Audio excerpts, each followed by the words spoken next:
네, 지난 목요일하고 오늘 첫 시간에 나눈 이런 말씀 증거를 통해서 다니엘 10장 또 11장으로 이어지는 이 말씀의 흐름을, 물론 9장에서부터예요. 9장 25절로 27절의 9장은 중심이고, 그 이제 실제적인 역사적인 사실들이 어떻게 진행을 될 것인가, 이게 그 내용인데, 그 다니엘 9장, 10장, 11장의 역사적인 사건이고 흐름에 대해서 잘 마음에 담아두시고, 이제 7절로 9절을 읽고 쉽게 넘어갑니다.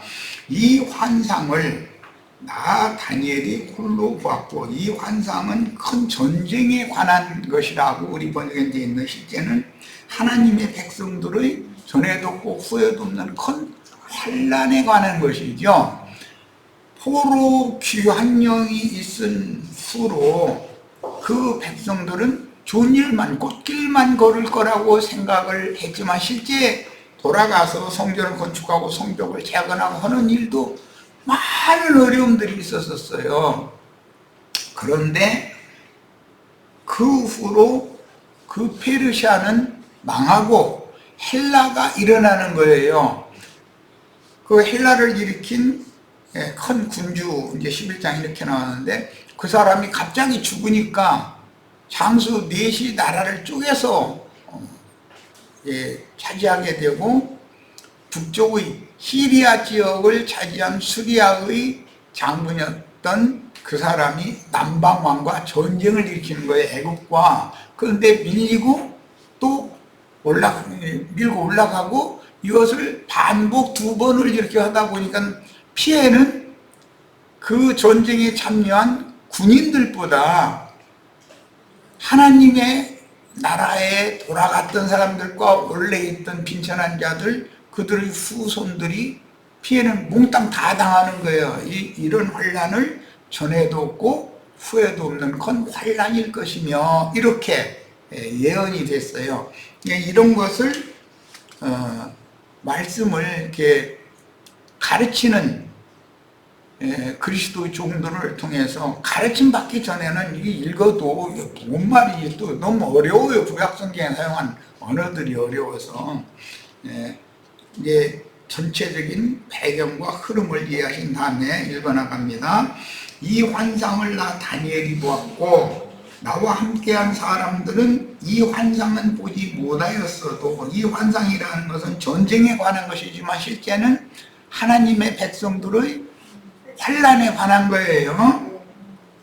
그들이 크게 떨며 도망하여 숨었느니라. 이런 걸 보면 다니엘과 지금 현재 동역하는 가까운 사람들이 함께 있는데, 이 말은 쉽게 말하면 나와 형제와 동역하는 우리 형제 자매님들이 함께 교회 생활을 하고 있는데, 다니엘에게만 이런 환상을 보여주셨다 이거예요. 그리고 다니엘이 이걸 깨달라고 금식 기도를 하니까 가브리엘 천사를 보내서, 가브리엘 천사가 오는 것도 이제 왜곡들이 있었어요. 보내서 이런 전체적인 흐름, 내용에 대해서 설명을 해줬다는 거예요. 그러니까 환상만 본 것이 끝이 아니죠. 그 의미를, 말씀을 풀어서 설명해주는 말씀을 들어야 되는 거잖아요. 자, 그러니까 다니엘과 함께 있어도 하나님의 계시는 다니엘에게만 보여주셨고, 그는 같은 자의 사명을 충성되게 수행하며 함께 있는 동역자들에게도 같은 이상을 보여줄 책임이 있는 거죠. 그래야 준비를 할 거 아니에요. 다니엘이 혼자 이런 이상을, 계시를 깨달았다고 해서 이 백성들에게 무슨 영향이 미칠 것도 아니니까. 다니엘은 지금 바빌론을 멸망시킨 페르시아 시대에 페르시아 왕 3년 때 다니엘이 지금 히데겔 강의, 티그리스 강가에 있었다 그러는데, 그렇다면 그쪽 지역에 있던 하나님의 백성들이 아직도 남아있었다든지, 또 아니면 그쪽 지역을 관장하는 사명을 파사왕 고레스에게 받아서 그쪽 지역으로 파견 나가 있다든지, 지금 수산성에 있는 게 아니라 티그리스 강변에 있었다 이렇게 돼 있잖아요. 그런 상황은, 역사적인 상황에 대해서는 자세히 모르겠지만 어쨌든 그런 사정이 있는 거예요. 자, 그러므로 나만 홀로 있어 이 큰 환상을 볼 때 내 몸에 힘이 빠졌고 나의 아름다운 빛이 변하여 썩은 듯하였고 나의 힘이 다 없어졌으나 내가 그 음성을 들었는데 그의 음성을 들을 때 내가 얼굴을 땅에 대고 깊이 잠들었느니라. 그래서 여기 깊은 잠에 든 얘기는 창세기에서 인용한 말인 것을 알 수 있죠. 아담을 하나님이 정한 배필인 여자에게 부모를 떠나 여자와 한 몸을 이루라 하시는 방편에서 아담을 깊이 잠들게 하고 갈빗대를 꺼냈다고 창세기 이렇게 돼 있죠. 이것은 예수님 십자가에 못 박혀 구속을 위한 대속자로서 죽임당할 것에 대한 모형이었었던 거예요. 그런데 다니엘은 이스라엘 백성들이 대표니까 이스라엘 백성들이 다니엘이 깊이 잠들 때 같이 죽어야 된단 말이에요. 내가 나의 옛사람 예수와 함께 십자가에 못 박혔나니 이렇게 말하는 것 같은 그런 영적 적용을 할 줄 알아야 되는 거예요. 이제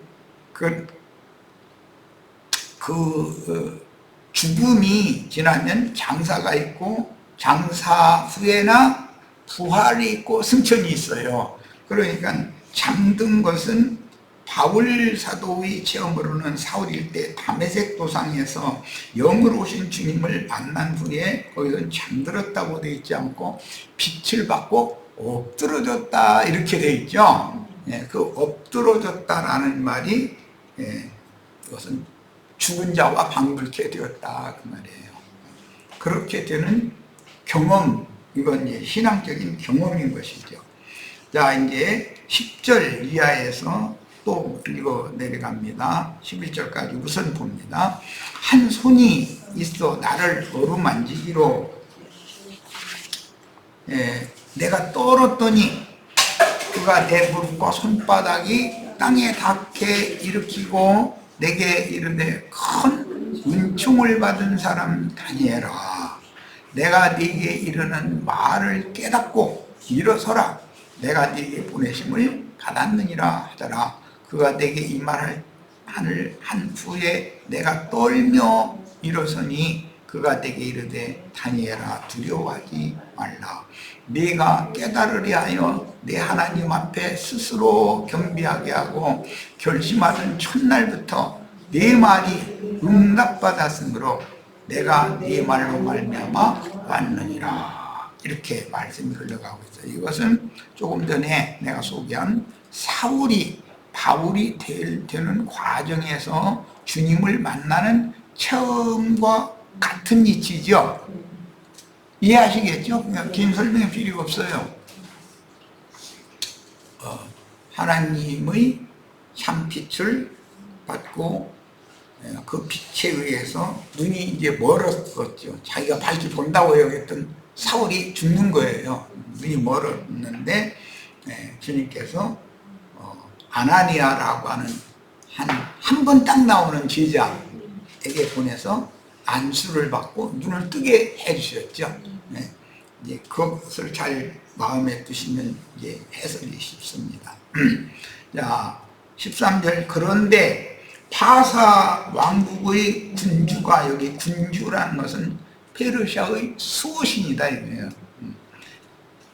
지금 본 큰 전쟁에 관한 것은 페르시아가 바벨론을 무너뜨린 다음에 포로 귀환령을 내리고 귀환령을 내려서 성전을 건축하게 한 것이 페르시아 왕의 꿍꿍이 속에 있었다는 문제는 우리는 다 알고 있어요. 그런데 페르시아가 강국이었다가 불과 2년 만에, 2년이라는 20년 만에 페르시아가 헬라라고 하는 알렉산더 대제라고 그러죠. 헬라라는 나라에 의해서 지중해변 저쪽 건너편에 있는 그리스, 오늘날은 그리스라고 그러는데 헬라 제국에 의해서 이란 제국이, 페르시아 큰 제국이 정복당해버리고 애국까지, 서인도까지, 중근동 전체, 그 다음에 소아시아 전체가 헬라 제국에 의해서 정복당해버린단 말이야. 그때 있을 일을 헬라 제국이 세워진 이후에 또 무슨 일이 벌어질 것인지를 계시로 보여주는 거예요. 그러니까 다니엘의 입장에서는 포로 귀환을 한 하나님의 백성들이 잘 되기를 바라는 마음이었을 거 아니겠어요. 그런데 그렇게 아니라고 느슨한 상태로 매사가 잘 되는 것만 이어지지는 않는다라는 계시를 보여준 거죠, 지금. 그리고 그 이치를 설명을 하는 거예요. 그 중근동 전체, 그때 당시 세상의 흥망성쇠라는 것이 이렇게 진행돼서 흘러갈 거다. 왜냐하면 이는 실제는 메시아가 오시는 길이란 말이에요. 메시아는 자기 땅, 자기 백성에게 오셔야 되는데 고난과 연단 과정을 수없이 겪은 그 백성들이 세운 그분의 전으로 오실 거기 때문에 그분의 전이 이제 사람 손으로 지은, 오늘날 세상 교계나 세상 유대 교인들이나 이런 사람들이 정신세계는 사람 손으로 지은 성전을 회복하는 것이 주님을 영접하는 길이다라고 철두철미하게 믿고 있는데, 이제 이 말씀, 이제 12장 이후로 나가서 역사의 흐름에 의하면 메시아가 오셔서는 나는 사람 손으로 지은 전에 하는 그런 좁아터진 속 좁은 신이 아니다. 그리고 사람에 의해 무슨 공개를 받거나 인간에게 도움을 받는 신이 아니고 나는 인간들에게 생명과 호흡과 모든 만사 만물 모든 것들을 공급하고 주는 우주의 주인이다라는 것을 예수님이 오셔서 설명을 하는 거죠. 그러니까 그 설명은 유대교인들로서는 손으로 지은 성전에 매몰되어 있는 유대교 지도자들이나 유대교인들로서는 받아들일 수 없는 얘기거든요. 그러니까 성전을 헐라 그리하면 내가 사흘 동안에 새로 일으키리라, 그 말 때문에 예수를 신문할 때도 증인들 불러다 이자가 뭔 얘기를 했느냐 증언을 하라고 그러니까 둘이서 그 증언을 하는데 그 의미를 말하는 것은 그 증인이라는 사람들끼리도 서로 견해가 달랐다는 거예요. 그러니까 그들은 예수님이 오셔서 하신 일에 대해서 유대인들이 지금부터 우여곡절을 겪어서 이스라엘 나라를 회복하고 헤롯 대왕이라는 사람이 이스라엘 나라의 왕으로 등극하고 등등 그런 역사가 있는데, 그 역사적인 이스라엘 나라나 물질적인 성전은 무너지고 이스라엘 나라는 멸망해버린다 이거예요. 야, 그러니까 이 다니엘이 그런 이상을 봤을 때 파사왕 고레스의 칙령에 의해서 사람 손으로 지은 물질적인 예루살렘 신전과 예루살렘 성이라고 하는 것은 위에 있는 예루살렘 성전이 따로 없고 하나님과 어린 양이 성전이 친히 되시는 영적인 새 세계에 대한 이상을 지금 보여주는 이치인 것이지, 사람 손으로 돌아가서 성전 건축하라는 것이 목적이 아니라는 걸 실제로는 보여주는 것이고 그걸 설명해 주는 거잖아요. 그런데 이것은 먼 후에 될 일이다. 메시아가 오셔서 구속을 이룬 다음에나 이루어질 일이다 이거예요. 그래서 너는 평안히 가서 안식하고 쉬다가 마지막 날에는 너의 사명을 수행한 것에 대해서 하나님이 너에게 보상을 줄 거니까 그때 보상을 받으면 된다. 이게 이제 12장 말씀까지 나 이제 쭉 전체적인 배경을 설명했어요. 오늘 우리들 또 이런 이제 나의 증거가 잘 이해가 안 될 거예요. 오늘 아침에 내가 그 카톡을 봤더니 경찰관인 그 김진수 형제라는 형제가 지금 구원파에서 나온 어떤 무리와 함께 신앙생활을 하고 있는 중인데, 그 형제한테 내가 이제 우리 김은상 형제와 자매가 올려준 요한복음 14장 자료를, 하나님의 성전은 믿는 이들의 심령 성전인 것이지 우주 공간 밖에 어디다가 하나님의 성전이 새로 지어진다라는 말이 아닌 거다. 이제 이것을 보냈어요. 보냈더니 그러면 천국이 이루어지면 천국이 심령 속에 있다는 겁니까? 이게 이러고 질문이 왔어요. 그래서 내가 아침에 정성들여서 답글을 올려주고 이제 나왔는데, 이마만큼 기독교계에서 신앙을, 진실한 신앙을 추구하는 많은 형제 자매들이 사후의 세계라든지 천국에 관한 것, 영혼에 관한 것에 대해서, 주님의 새 세계에 대해서 이해가 없다 이거예요. 예배당에 모여서 예배하다 보면 죽으면 죽은데 갈 거다, 이런 너무나 뭐라 그럴까 막연한 그런 신앙에 너무 붙잡혀 있는 거예요. 그러다 보니까 금기름 붓는 집에서 증거하는 이런 내용이 이해되기가 너무 어려운 거예요. 주님은 구속을 이룬 이후에 믿는 이들의 심령과 마음에 들어오셔서 지금 현재 천국을 가지고 믿는 이들 속에 들어오셔서 왕으로 지금 현재 믿는 이들을 다스리고 계신데, 다스린다라는 말은 기본적으로 영적 생명을 무한량, 그가 그릇만 넓히고 청결하게 지킨다면 무한량 영적 생명을 공급해 주시고, 다른 길로, 그런 길로 그릇 행하여 가려고 그러면 막고, 힘하면 징벌의 채찍을 하시고 해서 영만 거듭난 것이 다가 아니고 혼의 구원을 이루는 교회 생활을 통해서 하나님이 그 종들을 보내서 생명의 말씀을 공급해서 생명을 무한히 공급하는 것이다. 이렇게 해서 영이 거듭난 사람은 혼의 구원을 이루는 과정, 빌립보서에서는 주와파의 한 영이 된 그 영적인 사람은 그리스도가 그 사람의 속부분들에서 확대되어 간다. 이렇게 영문에는 이렇게 돼 있는데 우리 번역에는 뭐라고? 넓혀지. 글쎄 확대되어져 간다고 하는데, 빌립보서에서 우리 한글 번역에는 확대된다고 하지 않고 아니 확장 확대라는 그렇게 번역을 않고 우리 번역에는 뭐라고요?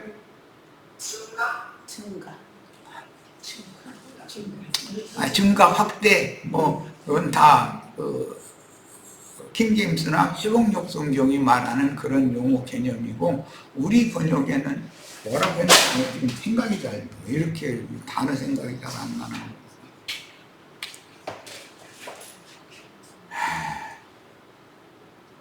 영화롭게, 영광스럽게 그렇게 번역을 했던가. 이런 식으로 약간 언어 사용이 달라요. 원래의 뜻과는. 그 말은 거듭난 영을 가진 사람은 각자의 마음에 그리스도의 왕국이 확장되어져 가는 것이 생명이 자라는 것이고 하나님의 집으로 세워지는 거예요. 건축이라는 말이에요. 그게 집을 세운다. 그런 개념을 이해를 할 필요가 있다는 거예요. 이게 교회 건축이라는 것은 무슨 물질적인 무슨 좋은 뭐 유리나 뭐 벽돌 뭐 이런 좋은 걸로 쇠붙이 이런 걸 해서 예배당이나 성당 큰 건물을 짓는 것이 아니다라는 거예요. 그 만약에 그것이 목적이라면 애써서 그 곤경 어려움 가운데에서 바벨론 포로 귀환을 한 하나님의 백성들이 세운 예루살렘 성전을 시리아 왕을 통해서 무너뜨릴 필요가 없죠. 수리아 왕을 통해서 스룹바벨 성전을 무너뜨리니까 헤롯 대왕이라는 사람이 로마의 힘을 빌려가지고 헤롯 성전을 다시 지었는데 예수님이 오셔서 이 성전은 반드시 무너진다라고 또 예언을. 그러면 예수님은 무너뜨리고 하나님의 백성들은 세우고 이 싸움을 반복하는 거 아니에요.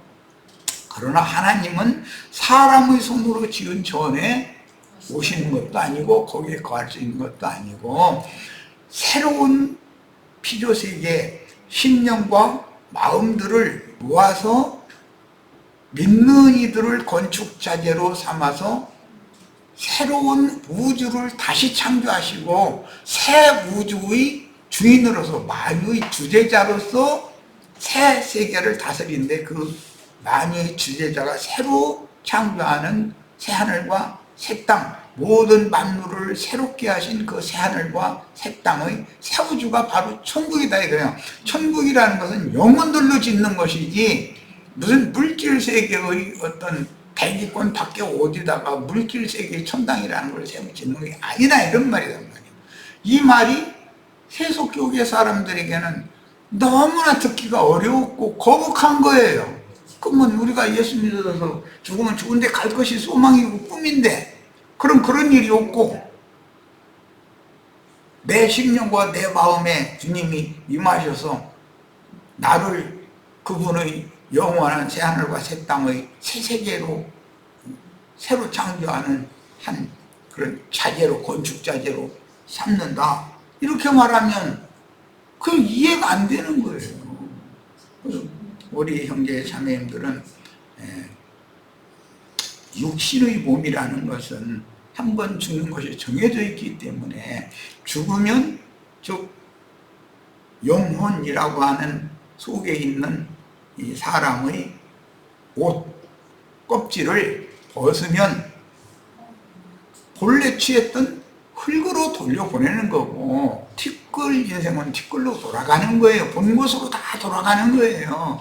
그 대신 위에서부터 난 사람들은 흙에서 아래에서 난 게 아니라 위로부터 났으니까 당연히 위로 가는 거예요. 이건 너무 당연한 이치인 건데 이런 말 자체가 이해가 안 된다 이거예요. 그래서 너희는 예수 안에서 주 예수 그리스도와 함께 그 에베소서 2장 5절에 보면 하늘에 함께 앉히신 바가 되었다 이렇게 하고 너희가 이루는 것은 시온산과 하늘의 예루살렘에 너희가 이르렀다. 우리가 하늘의 예루살렘에 이르렀어.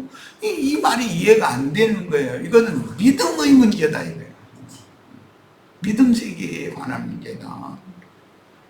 이런 문제에 대해서 잘 소화가 되어지고 이해가 되어져서 우리가 이 육신의 장막을 입고 있는 동안에 구하는 생명 공급 빛을 더 넓게 깊이 이렇게 받아서 사람이 온전케 되어지는 것이 하나님의 새 세계로 지금 지어져 가는 과정인 것이다. 이런 데 대해서도 이해가 필요하고 신앙생활을 잘해서 속사람이 온전함을 이루면 즉 온전케 된 의인의 영들이 되면 그날에 주 함께 영광 중에 나타날 때는 하늘의 천사와 같은 천사와 동등이 되는 지천사로 나타나서 오는 새 세계를 유업으로 받아서 영생하는 것이 이것이 구원이다 하는 거예요. 그런데 기독교계는 믿기만 하면 구원, 죽은 다음에는 천당 이런 식으로 가르쳐버리기 때문에 이런 구체적인 내용이 너무 어렵게 들리는 거예요. 이해가 안 되고 오늘 우리 형제 자매님들은 다니엘에게 먼저 환상을 보여주시고 그 다음에 그 환상의 내용을 깨닫게 해주신 주님께서 다니엘은 그러면 그걸 믿어야 되는 거잖아요. 믿어졌으니까 다니엘이 선지자죠. 그러면 그것을 자기 같이 있던 사람들 또는 다니엘의 백성들이라고 그랬지만 이제 하나님의 백성들이에요. 백성들에게 이것을 잘 설파하고 설득시키고 가르칠 필요가 있는 사람이다. 그게 그의 사명이고 그가 충성된 사명을 한 만큼 거기에 대해서 하나님이 이 생에서는 고난 중에 사역을 하게 하시지만 사후세계에는 영의 몸으로 주와 함께 나타나서, 골로새서 3장 1절로 3절 사이에 나오는 말이에요. 지금 현재는 천국의 왕인 주님이 이런 말씀 증거를 통해서 우리 형제 자매님들을 믿는 이들의 속으로 임하시는 중이죠. 나라가 임하는 중이에요. 그러나 이 생을 다하고 하나님이 정하신 때와 기한이 차면 주와 함께 영광 중에 나타날 건데, 그때는 아무라도 그렇게 희귀할 수 없는 흰옷을 입은 천사와 동등된 모습, 이것은 영의 몸으로 나타난다 이런 말이에요. 육신의 몸으로 왔다가 육신의 껍데기는 벗어버리고 그동안에 위로부터 오는 젖소로 거듭난 속사람이 날마다 덧입어가다가 이거 이제 건축되는 거예요. 가다가 최종적으로는 주와 함께 영광 중에 나타나서 하나님 나라의 후사로 상속자가 되는 것이 구원이다 이런 말이에요. 자, 자꾸 헛 얘기를 또 하고 이제, 왜냐하면 너무 어렵게 들리기 때문에 설명을 안 할 수가 없었어요. 자, 14절 13절부터 이제 봅니다.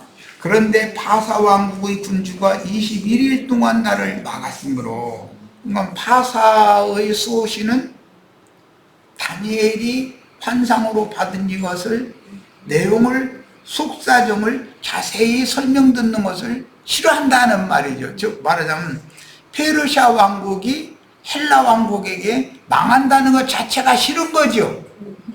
페르시아라는 나라가 영원히 가기를 바라니까. 그 말이에요. 막았으므로 내가 거기 바사 왕국의 왕들과 함께, 이게 바사 왕국 수호신들과 함께 머물러 있더니 가장 높은 군주 중 하나인 미카엘이 와서 나를 도와주므로 이제 내가 마지막 날에 네 백성이 당할 일을 네게 깨닫게 하러 간노라. 마지막 날에 당한다는 건 전에도 없고 후에도 없는 큰 환난을 당하는 거예요. 그런데 그 때까지는 전쟁이 끝이 없도록 계속 이어지는 것이 정해졌죠. 다니엘 9장에서 이미. 이는 이 환상이 오랜 후의 일임이라 하더라. 그가 이런 말로 내게 이를 때 내가 곧 얼굴을 땅에 향하고 말문이 막혔더니 인자와 같은 이가 있어 내 입술을 만진지라. 내가 곧 입을 열어 내 앞에 서 있는 자에게 말하여 이르되, 내 주여 이 환상으로 말미암아 근심이 내가 더함으로 내가 힘이 없어졌나이다. 내 몸에 힘이 없어졌고 호흡이 남지 아니하였사오니 내 주 이 종이 어찌 등이 내 주와 더불어 말씀할 수 있으리까 하니. 이것은 바울 사도가 세지 하늘로 이끌려가서 환상과 그 환상에 대한 것을 풀어주시는 말씀을 들었을 때나 다메섹 노상에서 빛으로 오신 주님을 만났을 때 똑같은 이런 상황이었어요. 또 사람의 모양 같은 거 하나가 나를 만지며 나를 강건하게 하여 이르되, 큰 은총을 받은 사람이여 두려워하지 말라. 평안하라, 강건하라, 강건하라. 그가 이와 같이 내게 말하며 내가 곧 힘이 나서 이르되 내 주께서 나를 강건하게 하셨사오니 말씀하옵소서. 그가 이르되 내가 어찌하여 네게 왔는지 네가 아느냐. 이제 내가 돌아가서 바사 군주와 싸우려니와. 이 말은 이제 페르시아를 멸망시킬 거다 그 말이죠. 그런데 헬라의 군주와 실제는 싸운다. 이거 바사의 군주와. 내가 나간 후에는 헬라의 군주가 이룰 것이다. 그러니까 어느 나라를 일으키고 또 무너지고 하는 세상 나라의 흥망성쇠라는 것은 어떤 나라의 그 군민, 아까 내가 이제 방언들이라고 하는 그 민족만이 사용하는 방언들이라는 그 민족의 정신세계의 어리라고 그러는데, 이게 그 나라의 수호신들이 함께 한다는 증거다. 네. 일제가 우리나라를 36년이나 그렇게 강점을 했지만 우리나라를 완전히 정복하지 못한 것은 왜 그래요? 말을 바꾸게 할 수 없었고 성씨라든지 특히 이제 한국 사람들은 대대로 이 조상의 그 월을 공경하고 이제 그게 이제 하늘을 공경하는 건데, 예, 이런 것이 아무리 말살시키려고 해도 안 된다 이거예요. 대대 자자손손 대대로 이렇게 흘러나오니까 우리 이순희 자매님이, 예, 저런 사위 저런 딸을 두시고 그 다음에 그 사위 딸을 통해서 또 손녀딸을 또 두었고 또 그 아이가 자라서 또 결혼을 해서 또 후대를 이어갈 거고, 이것은 사람이 어떻게 가르치고 말고 하는 문제가 아니에요. 이것은 생명의 흐름이다 이거예요. 하늘이 정한, 그건 사람이 어떻게 할 수 있는 게 아니에요. 이런 것이 하나님은 생명의 통치를 하시고 생명을 공급하셔서, 말하자면 모든 성현 선각자라고 하는 사람들이 끊임없이 공부했었던 것은 뭐냐, 우주 만물의 조물주 신은 누구시며 그 우주 만물과 만상과 만사의 주제자는 나라고 하는 한 사람과는 무슨 관계가 있는가, 결국 나는 무엇이며 누구인가, 이것을 그렇게 공부하는 거잖아요. 그런데 그 해답을 많은 선지자들이 왔지만 몰랐다 이거예요. 다 헛다리 준 거죠. 예수님이 오셔서 이것을 정확하게, 예, 설파하시고 성령을 보내서 이것을 설명을 해 주는 거예요.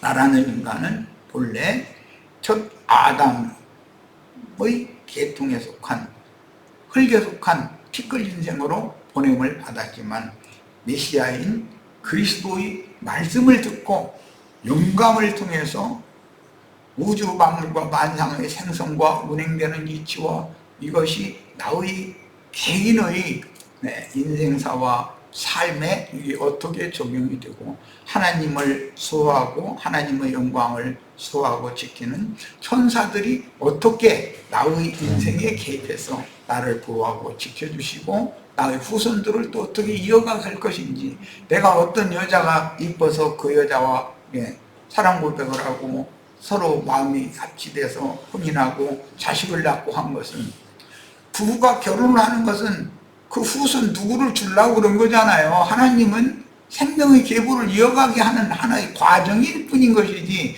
나는 거기에 쓰임을 받는 것이죠.